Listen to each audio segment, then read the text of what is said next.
Welcome to தாவணி culture.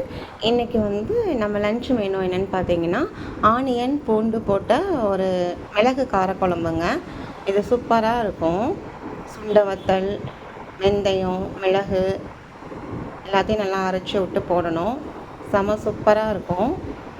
இது பாருங்கள், நாட்டுக்கோழி எக்கு பொரியல் பண்ணியிருக்கேன். இந்த குழம்புக்கு இது நல்லா சைடிஷ்ஷாக இருக்கும், சூப்பராக இருக்கும். வல்லார கீரை, பாசிப்பருப்பு போட்டு தேங்காய் போட்டு பண்ணியிருக்கேன். வல்லாரக்கீரை ஞாபக சக்திக்கு ரொம்ப நல்லதுங்க. படிக்கிற குழந்தைங்களுக்கெல்லாம் கொடுக்கலாம். ஒயிட் ரைஸ், தூய மல்லி ரைஸ்,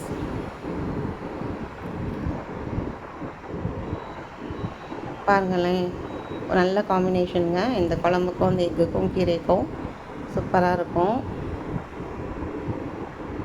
இந்த குழம்பு நீங்கள் செஞ்சு சாப்பிட்டு பாருங்கள், சூப்பராக இருக்கும். இது உங்களுக்கு பிடிச்சிருந்துச்சுன்னா கமெண்ட் பண்ணுங்கள், லைக் பண்ணுங்கள், சப்ஸ்கிரைப் பண்ணுங்கள். தேங்க்யூ.